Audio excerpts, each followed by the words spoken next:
चलिए, आज हम लोग क्या देखेंगे, आज हम लोग देखेंगे एड्रीनल ग्लैंड के बारे में। लेकिन उससे पहले एक बार हम लोग फिर से समरी देख लेते हैं पीछे का। तो पीछे हम लोग ने क्या पढ़ा था, हम लोग ने पीछे ये देखा था कि हमारे बॉडी जो है वो ट्रिलियंस ऑफ सेल के मिलने से बने हैं। इनमें से कुछ सेल जो है वो न्यूरल सिस्टम के द्वारा रेगुलेट होता है, और जिन सेल तक न्यूरॉन्स नहीं पहुंच पाता है वो सेल जो होता है वो एंडोक्राइन ग्लैंड के द्वारा रेगुलेट होता है। एंडोक्राइन ग्लैंड जो होते हैं वो केमिकल प्रोड्यूस करते हैं, जिस केमिकल्स को हम लोग हार्मोन बोलते थे, और वो हार्मोन्स उन सेल तक जाते थे और उनके फंक्शन को रेगुलेट करते थे।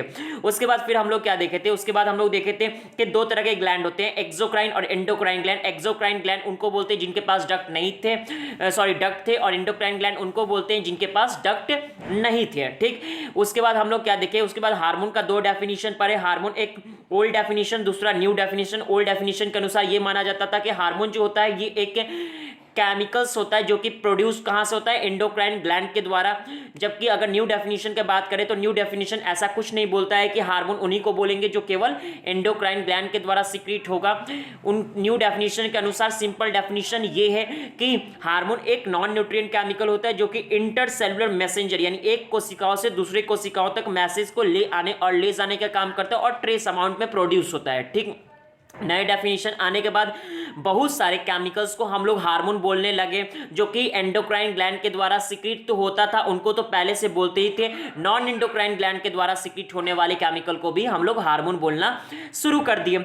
उसके बाद फिर हम लोग क्या देखे थे कि जो वर्टिब्रेट होते हैं उसमें क्या होता है। वर्टिब्रेट में अगर बात करें तो वर्टिब्रेट के पास सिंपल एंडोक्राइन सिस्टम ना होकर डेवलप और कॉम्प्लेक्स एंडोक्राइन सिस्टम होता है, जहां पर बहुत सारे केमिकल हार्मोन की तरह रोल प्ले करते हैं। जबकि अगर बात करें तो इन वर्टिब्रेटा में सिंपल एंडोक्राइन सिस्टम देखने को मिलता है, जहां एक या दो केमिकल हार्मोन की तरह रोल प्ले करते हैं। उसके बाद हम लोग देखे थे कि एंडोक्राइन सिस्टम दो पार्ट के मिलने से बनता है, एक एंडोक्राइन ग्लैंड और दूसरा नॉन एंडोक्राइन ग्लैंड या डिफ्यूज टिश्यू और सेल भी बोलते हैं। एंडोक्राइन ग्लैंड में 8 एग्जांपल हम लोग बताए थे। एंडोक्राइन ग्लैंड में कौन कौन आता है, तो पीपीटीए पीपीटीजी से याद रखिएगा।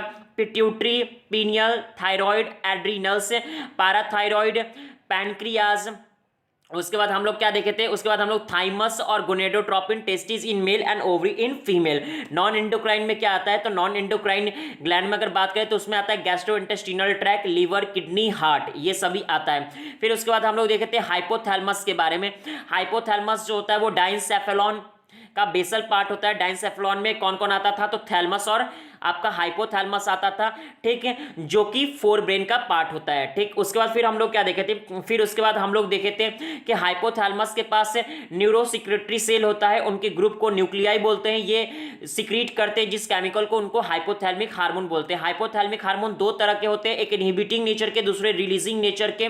और हाइपोथैलेमिक हार्मोन जो होते हैं पिट्यूटरी ग्लैंड से निकलने वाले हार्मोन के सिंथेसिस और सिक्रीशन को रेगुलेट करने का काम करते थे। ठीक, उसके बाद फिर हम लोग क्या देखे थे कि इनहिबिटिंग हार्मोन का एग्जांपल हम लोग देखे थे सोमैटोस्टेटिन, जबकि रिलीजिंग हार्मोन का एग्जांपल क्या देखे थे, गोनेडोट्रोपिन रिलीजिंग हार्मोन देखे थे। ठीक, उसके बाद फिर हम लोग क्या करे थे, उसके बाद फिर हम लोग देखे थे कि जो एडिनोहाइपोफाइसिस होता है वो न्यूरल सिस्टम के द्वारा डायरेक्टली रेगुलेट ना होकर पोर्टल सर्कुलेटरी सिस्टम बीच में आता है, उसके द्वारा रेगुलेट होता है। जबकि अगर बात करें तो आपका न्यूरोहाइपोफाइसिस या पार्स नर्वोसा, या जिसको पोस्टेरियर पिट्यूटरी बोल रहे थे, ये डायरेक्टली हाइपोथैलेमिक न्यूरॉन्स के द्वारा रेगुलेट होता था। ठीक, उसके बाद फिर हम लोग क्या देखे कि सेला टर्सिका में दो पार्ट होता है, एडिनोहाइपोफाइसिस, न्यूरोहाइपोफाइसिस। एडिनोहाइपोफाइसिस फिर से दो पार्ट में डिवाइड होता है, pars distalis, pars intermedia. Pars distalis को एंटेरियर पिट्यूटरी, पार्स इंटरमीडिया उस होता है। फिर उसके बाद हम लोग देखेंगे कि न्यूरोहाइपोफाइसिस या पार्स नर्वोसा में किसी भी प्रकार का डिवीजन देखने को नहीं मिलता था।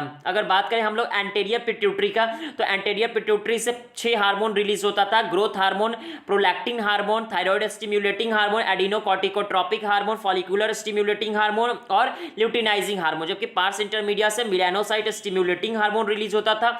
और अगर बात करें पार्स नर्वोसा से तो ऑक्सीटोसिन, वैसोप्रेसिन रिलीज होता था। ठीक, इसके बाद फिर हम लोग क्या देखें, ग्रोथ हार्मोन के अधिक सिक्रीशन के कारण क्या होता है, जिजेंटिज्म देखने को मिलता है। कम सिक्रीशन के कारण डॉर्फिज्म, और एडल्ट स्टेज में सिक्रीशन के कारण आपको एक्रोमेगेली का केस देखने को मिलता है। फिर उसके बाद हम लोग क्या देखे थे, प्रोलैक्टिन का दो काम था, एक तो मेमोरी ग्लैंड के डेवलपमेंट में, दूसरा मिल्क के फॉर्मेशन में हेल्प करना। फिर तीसरा हम लोग क्या देखे थे कि thyroid stimulating hormone thyroid gland पर जाकर काम करता है, जिसके कारण थायराइड हार्मोन का सिक्रीशन होता है। इसी प्रकार से एसीटीएच पिट्यूटरी ग्लैंड से निकलता है जो जो कि जाकर एड्रिनल कॉर्टेक्स पर काम करता है, जिसके कारण हार्मोन निकलता है, जिस हार्मोन को क्या बोलते हैं हम लोग, जिस हार्मोन को हम लोग बोलते थे, अगर देखें तो हम लोग बोलते थे आपका ग्लूकोकॉर्टिकॉइड बोलते हैं, ठीक, जो कि एक स्टीरॉयडल हार्मोन होता है। फिर उसके बाद हम लोग बात करके ल्यूटिनाइजिंग हार्मोन और फॉलिकल स्टिम्युलेटिंग हार्मोन को एक साथ क्या बोलते हैं, गोनेडोट्रोपिन। ल्यूटिनाइजिंग हार्मोन जब मेल पर काम करता है तो इसके कारण एंड्रोजन का सिंथेसिस होता है लेडिंग सेल से, जबकि एफएसएच के कारण क्या होता है कि स्पर्मेटोजेनेसिस होता है, और फीमेल में एलएच के कारण ओवुलेशन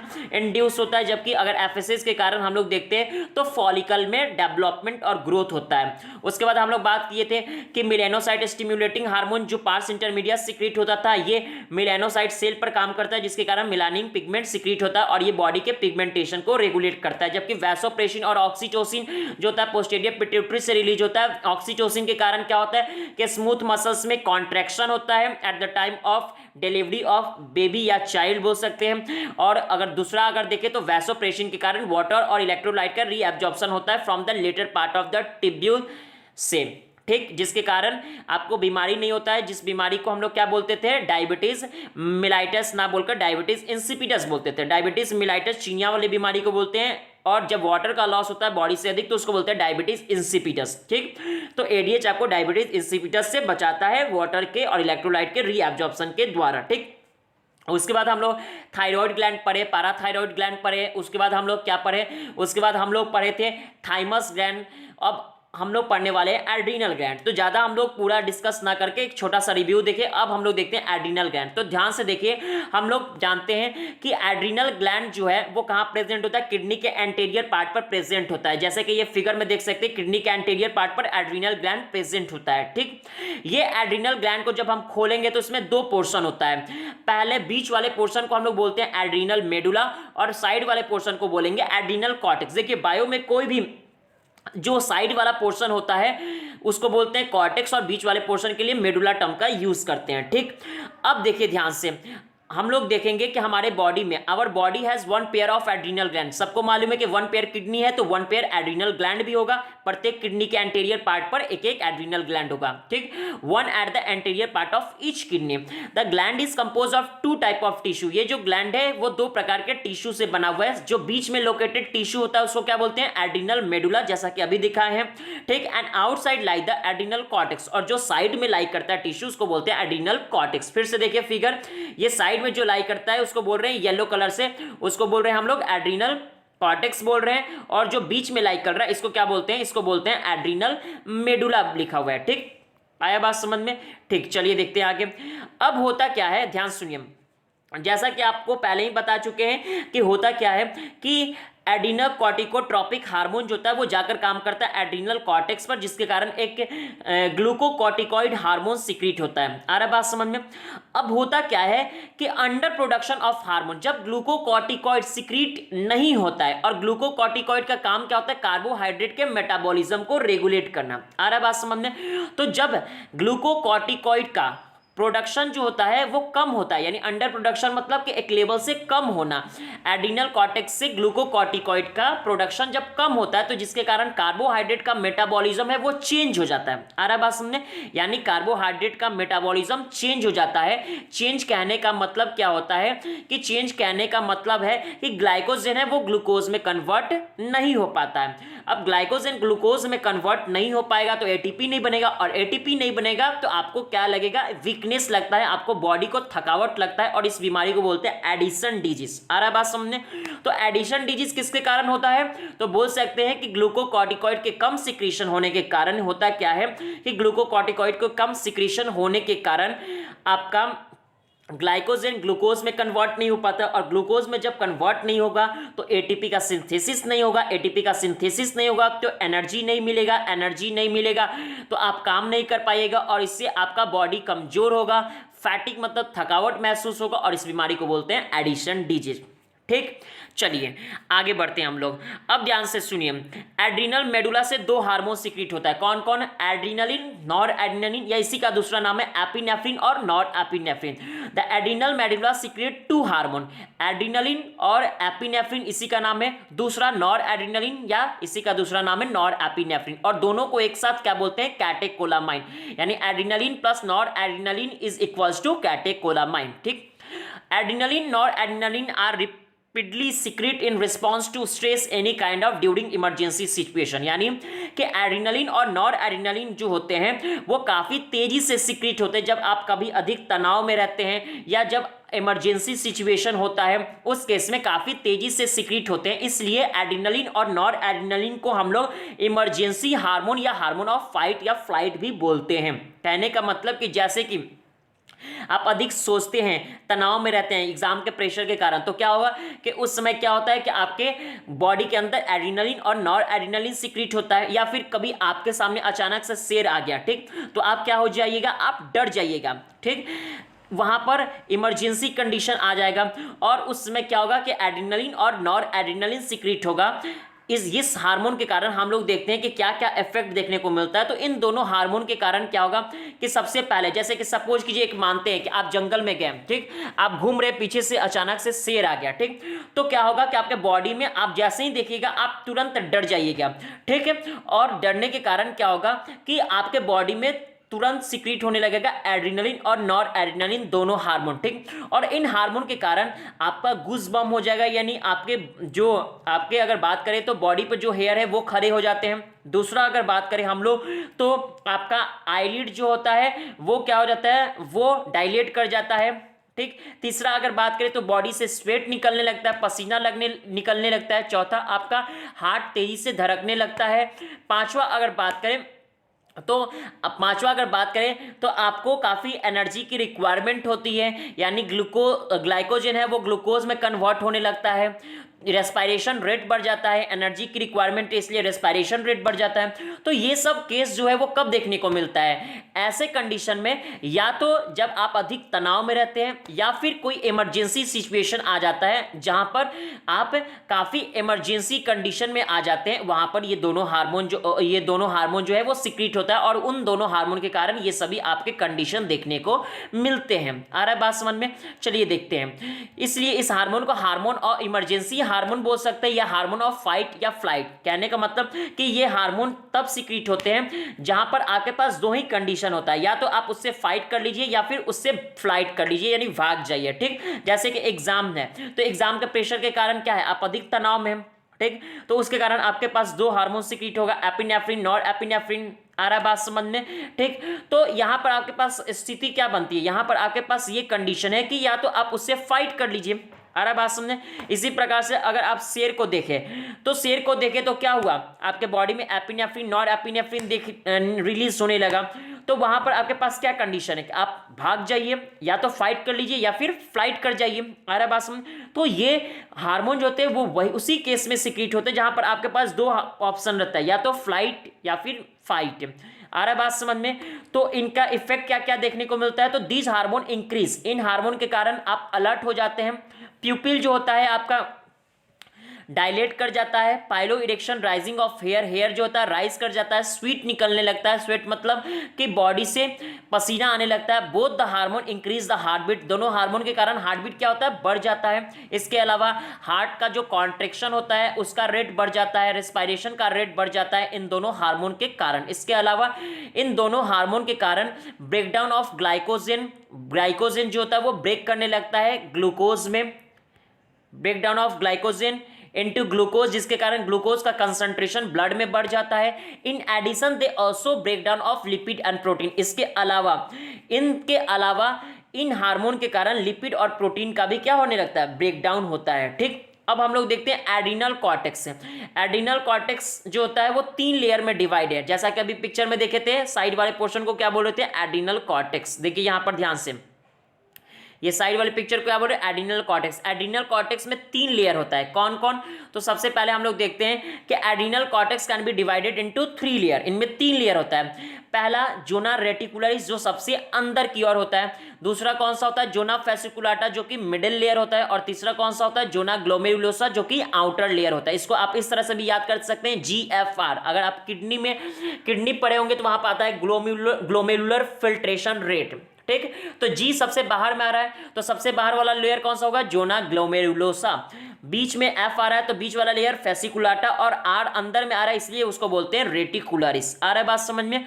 ठीक, चलिए अब देखते हैं, एड्रिनल कॉर्टेक्स होता है वो सिक्रीट करता है कई सारे हार्मोन, ठीक, कई सारे हार्मोन को सिक्रीट करता है, जिसको एक साथ क्या बोलते हैं, कॉर्टिकॉइड। क्या बोलते हैं, कॉर्टिकॉइड, ठीक। कॉर्टिकॉइड दो तरह के होते हैं, या तो ग्लूकोकॉर्टिकॉइड होगा या फिर मिनरेलोकॉर्टिकॉइड होगा, ठीक। अब देखिए ध्यान से, वो कॉर्टिकॉइड जो कार्बोहाइड्रेट के मेटाबॉलिज्म को रेगुलेट करता है, उस कॉर्टिकॉइड को हम लोग बोलते हैं ग्लूकोकॉर्टिकॉइड। और वो कॉर्टिकॉइड जो कि वाटर और इलेक्ट्रोलाइट के बैलेंस को रेगुलेट करता है, उसको बोलते हैं मिनरेलोकॉर्टिकॉइड। आ रहा बात समझने?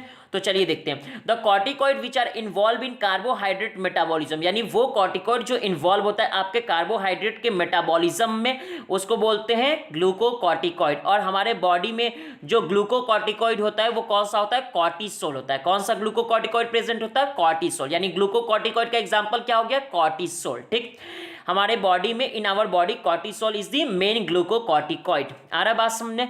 कॉर्टिकॉइड, वो corticoid which regulate balance of water and electrolyte, वो कॉर्टिकॉइड जो कि वाटर के बैलेंस और इलेक्ट्रोलाइट को रेगुलेट करता है हमारे बॉडी में, उसको बोलते हैं मिनरेलोकॉर्टिकॉइड। और हमारे बॉडी में मिनरेलोकॉर्टिकॉइड कौन सा प्रेजेंट होता है, एल्डोस्टेरोन। कौन सा, aldosterone. Aldosterone is the main mineralocorticoid in our body. आ रहा बात समझ में, ठीक। चलिए, ग्लूकोकॉर्टिकॉइड स्टिम्युलेट ग्लूकोनियोजेनेसिस। ग्लूकोकॉर्टिकॉइड का काम क्या क्या होता है, तो सबसे पहला ग्लूकोकॉर्टिकॉइड का काम होता है कि ग्लूकोनियोजेनेसिस यानी ग्लूकोज का फॉर्मेशन करना। आ रहा बात समझने? दूसरा लाइपोलाइसिस यानी लिपिड को ब्रेक डाउन करना। तीसरा प्रोटियोलाइसिस यानी प्रोटीन को ब्रेक डाउन करता है। और चौथा inhibit cellular uptake and utilisation of amino acid, यानी कि यूटिलाइजेशन और अपटेक जो होता है एमिनो एसिड का, उसको इनहिबिट करने का काम करता है, यानी रोक देता है। आ रहा बात समझ में? तो इसका अभी चार काम देखिए क्या क्या। ग्लूकोकॉर्टिकॉइड एक तो ग्लूकोज का फॉर्मेशन करवाता है, दूसरा लिपिड को ब्रेक डाउन करता है, तीसरा प्रोटियोलाइसिस यानी प्रोटीन का ब्रेक डाउन करता है, और चौथा फंक्शन हम लोग क्या देखे थे, चौथा फंक्शन इसका हम लोग देखे थे कि ये सेल के द्वारा जो अपटेक या यूटिलाइजेशन होता है एमिनो एसिड, उसको रोक देता है, ठीक। यानी सेल को रोक देता है एमिनो एसिड को लेने से और उसके यूज करने से, ठीक।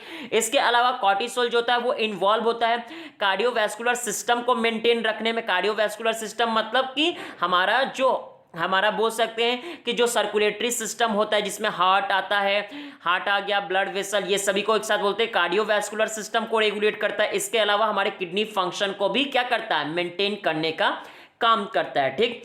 ग्लूकोकॉर्टिकॉइड पार्टिकुलरली कॉर्टिसोल, अगर ग्लूकोकॉर्टिकॉइड में बात करें तो खासकर कॉर्टिसोल जो होता है वो प्रोड्यूस करता है एंटी इन्फ्लेमेटरी रिएक्शन, यानी इसके कारण, कॉर्टिसोल के कारण हम लोग क्या देखने को मिलता है, एंटी इन्फ्लेमेटरी रिएक्शन देखने को मिलता है। इसके अलावा कॉर्टिसोल जो होता है इम्यून रिस्पॉन्स को सप्रेस करता है। इम्यून रिस्पॉन्स को सप्रेस करने का मतलब कि हम लोग जानते हैं कि जब भी किसी ऑर्गन का ट्रांसप्लांटेशन होता है तो टी लिम्फोसाइट, कल ही बताया था, टी लिम्फोसाइट जो कि सेल मेडिएटेड इम्यूनिटी प्रोवाइड करता है, उसके कारण क्या होता है कि ग्राफ को रिजेक्ट करने का काम करता है। जब भी कोई ऑर्गन ट्रांसप्लांट होता है तो उसको क्या करता है कि उसको रिजेक्ट करने का काम करता है, मतलब उसको किल करने की कोशिश करता है, ठीक।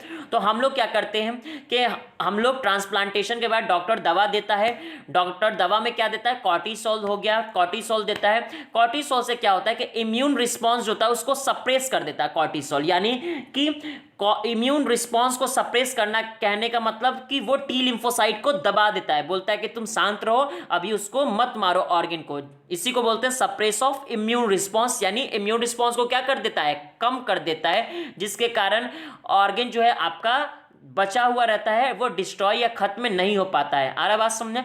इसके अलावा कॉर्टिसोल जो होता है वो आरबीसी के प्रोडक्शन में भी हेल्प करता है। अब हम लोग बात करते हैं मिनरेलोकॉर्टिकॉइड में एल्डोस्टेरोन। एल्डोस्टेरोन का काम क्या होता है, हम लोग रास मैकेनिज्म जब पढ़ेंगे तो वहां पर देखेंगे रास मैकेनिज्म में, जहां पर एल्डोस्टेरोन का काम क्या होता है कि ये आपके रीनल टिब्यूल से वाटर सोडियम आयन का रीएब्जॉर्प्शन करने में हेल्प करता है, ठीक। इसके अलावा एल्डोस्टेरोन के कारण पोटेशियम और फॉस्फेट आयन जो होता है वो हमारे पेरिट्यूबुलर कैपिलरी से रीनल टिब्यूल में जाता है, और एल्डोस्टेरोन के कारण रीनल टिब्यूल से वाटर और अगर बात करें तो सोडियम आयन कहां पर आता है, हमारे वाटर और सोडियम आयन पेरिट्यूबुलर कैपिलरीज में आता है, ठीक। इसके अलावा एल्डोस्टेरोन जो होता है वो हेल्प करता है इलेक्ट्रोलाइट बॉडी फ्लूइड वॉल्यूम के मेंटेनेंस में, ऑस्मोटिक प्रेशर और ब्लड प्रेशर को भी मेंटेन करने का काम करता है। इलेक्ट्रोलाइट अभी देखें कि वाटर और इलेक्ट्रोलाइट का एब्जॉर्प्शन करता है। इसके अलावा जब रास मैकेनिज्म पढ़िएगा तो वहां पर देखिएगा कि वाटर के एब्जॉर्प्शन के कारण क्या होता है, बॉडी में ब्लड फ्लूइड वॉल्यूम बढ़ जाता है। ठीक, इस ब्लड फ्लूइड वॉल्यूम बढ़ने के कारण ब्लड प्रेशर बढ़ जाता है और ब्लड प्रेशर बढ़ने के कारण ग्लोमेरुलर फिल्ट्रेशन रेट भी बढ़ जाता है। ठीक, तो ये जो भी काम होता है वो किसके कारण से होता है, चाहे ब्लड प्रेशर का बढ़ना या बॉडी फ्लूइड वॉल्यूम का बढ़ना या ऑस्मोटिक प्रेशर का, ये सब के सब वाटर और इलेक्ट्रोलाइट के एब्जॉर्प्शन के कारण देखने को मिलता है जो एल्डोस्टेरोन के द्वारा होता है। ठीक, अब देखिए इसके अलावा हम लोग देखते हैं कि एड्रिनल कॉर्टेक्स से एक तो आपका ग्लूकोकॉर्टिकॉइड रिलीज होता है, दूसरा मिनरेलोकॉर्टिकॉइड और तीसरा कुछ अमाउंट में सेक्सोकॉर्टिकॉइड रिलीज होता है। क्या रिलीज होता है, सेक्सोकॉर्टिकॉइड यानी एंड्रोजेनिक स्टीरॉइड स्मॉल अमाउंट में रिलीज होता है। और ये कहां से, एड्रिनल कॉर्टेक्स से, जिसका इंपॉर्टेंट रोल क्या होता है, एक्सियल, प्यूबिक और फेशियल हेयर, जो भी हम लोग प्यूबर्टी के दौरान देखते हैं, चाहे वो फेस पर हेयर हो, एक्सियल हेयर हो या प्यूबिक रीजन, मतलब कि अगर बोल सकते हैं प्यूबिक रीजन कहने का मतलब किसी गुप्त जगह पर जो हेयर होता है उसको बोलते हैं प्यूबिक हेयर। ठीक, तो ये सभी जो हेयर जहां पर ग्रो करते हैं वो किसके कारण से ग्रो करते हैं, तो वो आपके एंड्रोजेनिक स्टीरॉइड के कारण ग्रो करते हैं, जो कि रिलीज किससे होता है, तो रिलीज आपका होता है, अगर बात करेंगे तो ये सभी रिलीज होते हैं आपके ये एड्रिनल कॉर्टेक्स से। ठीक, अब उसके बाद हम लोग देखते हैं पैनक्रियास। पैनक्रियास सबको मालूम है कि सी सेप डिओडेनम के बीच क्या प्रेजेंट होता है, पैनक्रियास प्रेजेंट होता है। ठीक है, जो कि एक कॉम्पोजिट ग्लैंड है। कॉम्पोजिट ग्लैंड इसलिए बोलते हैं पैनक्रियास को क्योंकि इसके पास दोनों ही प्रकार के ग्लैंड है, एक्सोक्राइन भी एंडोक्राइन ग्लैंड दोनों ही है। एक्सोक्राइन ग्लैंड क्या सिक्रीट करता है, सबको मालूम है एक्सोक्राइन ग्लैंड जो होता है पैनक्रियाटिक जूस सिक्रीट करता है जो अल्कलीन नेचर का होता है। एक्सोक्राइन ग्लैंड का जो सिक्रीशन होता है वो डक के थ्रू आता है और कहाँ खुलेगा, डिओडेनम रीजन में खुलता है। ठीक, डाइजेशन में आप लोग देखेंगे। एंडोक्राइन ग्लैंड जो होता है वो दो हार्मोन सिक्रीट करता है, एक तो इंसुलिन दूसरा ग्लूकागोन।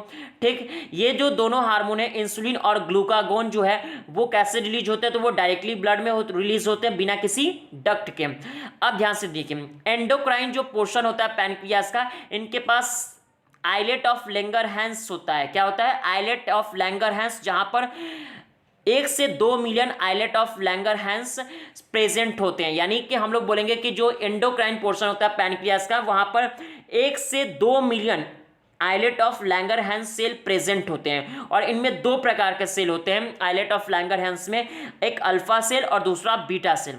ठीक, जो कि आइलेट ऑफ लैंगरहैंस जो है वो कितना है, 1 to 2%, और संख्या में कितने होते हैं, 1 से 2 मिलियन। इसका मतलब कि 1 से 2% ही केवल एंडोक्राइन पार्ट होता है पैनक्रियास में, बाकी की 98 से 99% जो पोर्शन हो गया वो कौन सा पार्ट होता है, एक्सोक्राइन पोर्शन होता है पैनक्रियास का। तो इस बात को लिख लीजिएगा कहीं पर। ठीक, चलिए अब हम लोग क्या देखते हैं, अब हम लोग देखते हैं कि 1 से 2 million islet of Langerhans present होते कहां पर, पैनक्रियास के एंडोक्राइन पोर्शन में, जिसमें जो कि कितना परसेंट पार्ट होता है टोटल पैनक्रियाटिक टिश्यू का, 1 से 2%। इसमें दो मेन टाइप के सेल होते हैं, कौन कौन होते हैं, alpha cell beta cell. Alpha cell क्या सिक्रीट करेगा, हार्मोन कॉल्ड ग्लूकागोन, जबकि बीटा सेल क्या सिक्रीट करता है, इंसुलिन सिक्रीट करता है। ठीक, ग्लूकागोन जो होता है ये पेप्टाइड हार्मोन होता है, इसके अलावा इंसुलिन भी आगे पढ़ेंगे वो भी पेप्टाइड हार्मोन होता है। ठीक, यह इंपॉर्टेंट रोल प्ले करते हैं ब्लड में ग्लूकोज लेवल को बनाए रखने में। आ रहा बात समझ, यानी ग्लूकागोन का काम क्या है कि अगर ब्लड में ग्लूकोज का लेवल कम हो रहा है तो ग्लूकोज के लेवल को बनाए रखने में कौन हेल्प करता है, ग्लूकागोन। देखिए ग्लूकोज का अगर लेवल कम हो जाता है, एक नॉर्मल लेवल से कम हो जाता है, तो उसके कारण भी बीमारी होता है, जिस कंडीशन को बोलते हैं हाइपोग्लाइसीमिया। हाइपो वर्ड का मतलब होता है लेस और हाइपर का मतलब मोर। और अगर हम लोग बात करें, अगर हम लोग ग्लूकोज का लेवल एक नॉर्मल लेवल से अधिक हो जाता है तो उस कंडीशन को बोलते हैं हाइपरग्लाइसीमिया, जिसके कारण बीमारी देखने को मिलता है डायबिटीज मेलाइटस, जिसको चीनिया का बीमारी या शुगर रोग भी बोलते हैं। आ रहा है बात समझ में। ठीक, चलिए देखते हैं। तो ग्लूकागोन का काम क्या होता है कि ब्लड में ग्लूकोज के लेवल को बनाए रखना। ठीक, ग्लूकागोन जो होता है ये कहाँ का काम करता है, तो ये लीवर सेल पर काम करता है, यानी हिपेटोसाइट सेल पर। आप लोग को बताए थे, जैसा कि ध्यान होगा कि लीवर जो होता है उसमें 2 हिपेटिक लोब्यूल्स होता है, और हिपेटिक लोब्यूल जो होता है वो हिपेटिक सेल से बना हुआ होता है, या उसी सेल को हिपेटोसाइट भी बोलते हैं। तो ग्लूकागोन कहाँ काम करेगा, हिपेटोसाइट पर, और ये क्या करेगा, स्टिम्युलेट करेगा ग्लाइकोजिनोलाइसिस के लिए। ग्लाइकोजिनोलाइसिस कहने का मतलब क्या है कि ये ये जाएगा हिपेटोसाइट सेल पर, और हिपेटोसाइट में जो ग्लाइकोजन स्टोर होता है उसको बोलेगा कि ग्लाइकोजन तुम ग्लूकोज में कन्वर्ट हो जाए, यानी ये ग्लाइकोजन को ब्रेक करेगा ग्लूकोज में कन्वर्ट करने के लिए। आ रहा बात समझ में? सबको मालूम है कि हमारे बॉडी में जो फूड स्टोर होते हैं वो ग्लाइकोजन के फॉर्म में स्टोर होते हैं, ठीक। तो ये ग्लाइकोजन को किस में कन्वर्ट करेगा? ग्लूकोज में कन्वर्ट करेगा, जिसके कारण ब्लड में ग्लूकोज का लेवल क्या हो जाएगा? बढ़ जाएगा, ठीक।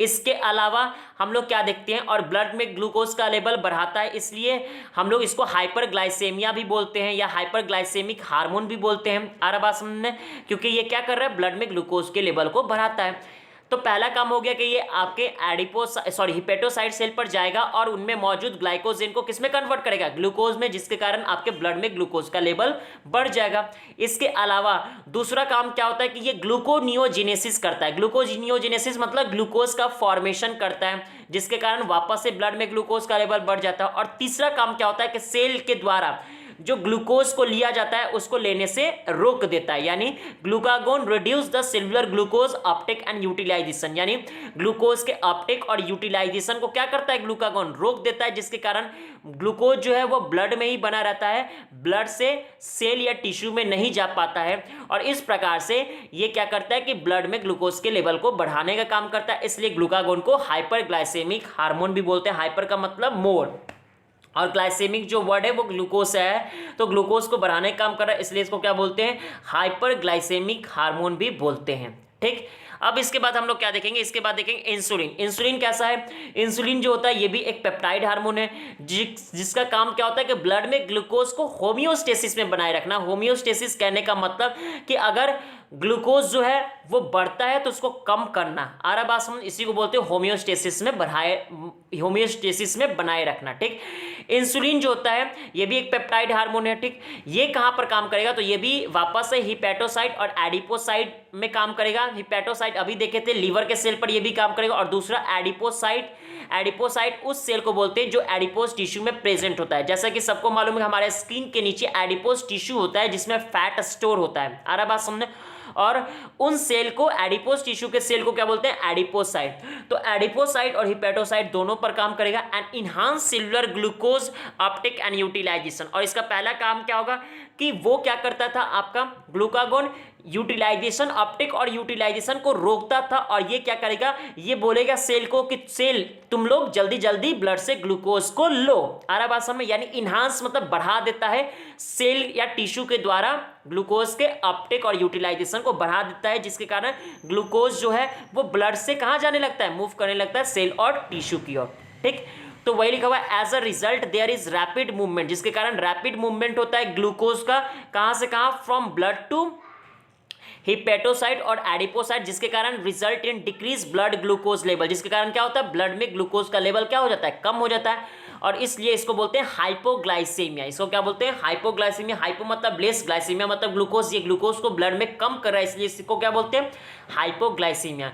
इसके अलावा इंसुलिन का दूसरा काम क्या होता है कि वो ग्लूकागोन क्या कर रहा था? ग्लाइकोजन को ग्लूकोज में कन्वर्ट कर रहा था, जबकि ये क्या करता है कि ये ग्लूकोज को ग्लाइकोजेन में कन्वर्ट कर देता है। आ रहा बात समझने? यानी वहां पर ग्लाइकोजिनोलाइसिस कर रहा था, ये ग्लाइकोजिनेसिस करता है। ग्लाइकोजिनेसिस मतलब ग्लाइकोजेन का फॉर्मेशन करता है, ठीक, जिसके कारण वापस से ब्लड में मौजूद ग्लूकोज क्या हो जाते हैं? वो ग्लाइकोजेन में कन्वर्ट होने के कारण ग्लूकोज कम हो जाता है। और इस प्रकार से हम लोग देखते हैं कि ग्लूकोज का होमियोस्टेसिस जो होता है, यानी कि एक नॉर्मल लेवल पर ग्लूकोज ब्लड में बना हुआ रहता है। इन दोनों हार्मोन को एक साथ काम करने के कारण कौन कौन? इंसुलिन और ग्लूकागोन। आ रहा बात समझ में? ठीक। अगर लंबे समय तक प्रोलॉन्ग हाइपरग्लाइसेमिया, अगर लंबे समय तक ग्लूकोज का मात्रा ब्लड में अधिक होगा तो इसके कारण आपको एक बीमारी होता है, जिस बीमारी को बोलते हैं diabetes mellitus, which is associated with, जहां पर हम लोग देखते हैं कि ग्लूकोज का लॉस होता है यूरिन के थ्रू, क्योंकि ग्लूकोज बॉडी में अधिक हो जाता है तो बॉडी को ग्लूकोज को निकालने की जरूरत होती है, तो वो क्या करने लगता है? ग्लूकोज का वेस्ट करने लगता है यूरिन के थ्रू। आ रहा बात समझ? इसके अलावा हम लोग देखते हैं कि हार्मफुल कंपाउंड का फॉर्मेशन होता है, जिसको बोलते हैं कीटोन बॉडीज ब्लड में। आ रहा बात समझने? इस प्रकार से हम लोग देखते हैं कि डायबिटीज पेशेंट जो होते हैं, कोई भी डायबिटीज पेशेंट जो होते हैं उनमें दो कंडीशन देखने को मिलता है, एक तो ग्लाइकोस्यूरिया और दूसरा क्या देखने को मिलता है? कीटोन्यूरिया, यानी उनके ब्लड में ग्लूकोज लेवल देखने को मिलेगा और दूसरा कीटोन बॉडीज देखने को मिलेगा। ठीक। इसलिए जब भी आपको डायबिटीज़ होता है तो आप जाते हैं डायग्नोस करवाने के लिए, तो सबसे पहले आपका यूरिन का टेस्ट किया जाता है और यूरिन से ये पता लगाया जाता है कि यूरिन में ग्लूकोज है या कीटोन बॉडीज़ है या नहीं है। अगर नहीं होगा इसका मतलब कि आपको डायबिटीज़ नहीं है, और अगर है, ठीक, तो इसका मतलब कि 100% श्योर है कि आपको डायबिटीज़ हो गया। ठीक। हम लोग क्या करते हैं, डायबिटीज पेशेंट को कैसे ट्रीट करते हैं, तो इंसुलिन थेरेपी के द्वारा, यानी इंसुलिन देने के द्वारा। अब हम लोग बात करते हैं टेस्टिस के बारे में। ठीक, सबको मालूम है कि टेस्टिस जो होता है वो मेल सेक्स ऑर्गन होता है, जो कहाँ प्रेजेंट होता है, मेल सेक्स ऑर्गन जो होता है वो कहाँ प्रेजेंट होता है, स्क्रॉटल सेक में प्रेजेंट होता है, जो स्क्रॉटल से कहाँ होता है, मेल इंडिविजुअल के आउटसाइड होता है। टेस्टिस का दो काम होता है, सबसे पहला ये प्राइमरी सेक्स ऑर्गन तो है ही, ठीक, क्योंकि ये स्पर्म का फॉर्मेशन करता है। दूसरा ये एंडोक्राइन ग्लैंड की तरह भी काम करता है, क्योंकि टेस्टिस में ही क्या प्रेजेंट था, टेस्टिस में ही प्रेजेंट होता है लेडिंग सेल। और लेडिंग सेल बताए थे पिछले क्लास में कि पिछले क्लास में कि लेडिंग सेल के ऊपर ही LH हार्मोन आता है, जिसके कारण लेडिंग सेल क्या रिलीज करता है, हार्मोन, जिस हार्मोन को बोलते हैं एंड्रोजन, जिसमें मेनली क्या होता है, टेस्टोस्टेरोन। ठीक, चलिए देखते हैं। टेस्टिस जो होता है वो ध्यान सुनिएगा, टेस्टिस जो होता है वो आपका ध्यान सुनिएगा, टेस्टिस जो होता है उसमें क्या होता है, 250 कंपार्टमेंट होते हैं। कितने कंपार्टमेंट होते हैं, 250 कंपार्टमेंट। जैसे कि हम लोग देखते हैं कि एक घर है, तो घर में क्या किया गया, बीच बीच में दीवार लगाने से क्या हो जाता है कि एक बड़े से स्पेस में 2 या 3 रूम निकल जाता है, आराबास में। उसी प्रकार से आपके टेस्टिस में क्या होता है, बीच बीच में वॉल होता है। ठीक, और वॉल के कारण हम लोग को एक सेपरेट कंपार्टमेंट देखने को मिलते हैं। और इस तरह से कितना टोटल टेस्टिस के अंदर कंपार्टमेंट होता है, 250 कंपार्टमेंट होता है। और प्रत्येक कंपार्टमेंट के अंदर जो होता है या तो 1 या फिर 2 या फिर 3, यानी 1 से 3 तक सेमनीफेरस टिब्यूल देखने को मिलता है, आराबास में। और इन्हीं सेमनीफेरस टिब्यूल के बीच में जो स्पेस होता है उस स्पेस को क्या बोलते हैं, इंटरस्टिशियल स्पेस, या उसी स्पेस को इंटरस्टिशियल स्पेस बोलते हैं। ठीक, और उसी इंटरस्टिशियल स्पेस में क्या होता है, इंटरस्टिशियल सेल होता है। क्या होता है, इंटरस्टिशियल सेल होता है, जो कौन सा सेल होता है आपका, लेडिंग सेल होता है। इंटरस्टिशियल सेल क्यों बोलते हैं लेडिंग सेल को, क्योंकि वो इंटरस्टिशियल स्पेस में प्रेजेंट होता है। आ रहा है बात समझ में।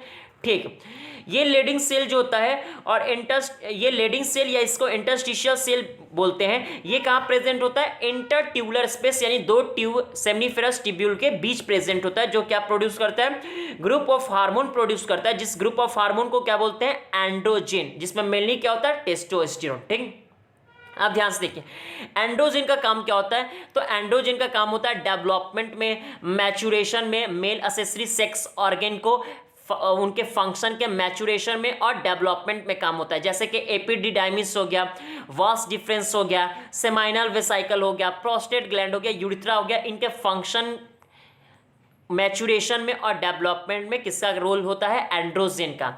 इसके अलावा एंड्रोजन के कारण ही हम लोग देखते हैं कि ग्रोथ होता है, फेशियल हेयर, एक्सिलरी हेयर का ग्रोथ होता है, एग्रेसिवनेस हम लोग देखते हैं, प्यूबर्टी के समय हम लोग काफ़ी अधिक आक्रोशित हो जाते हैं, अग्रेसिवनेस आ जाता है, हमारा वॉइस का जो पिच होता है वो लो हो जाता है, यानी हम लोग जो आवाज़ होता है वो अधिक सुरीला ना होकर वो काफ़ी लाउडनेस हो जाता है, यानी पिच जो होता है वो कम हो जाता है।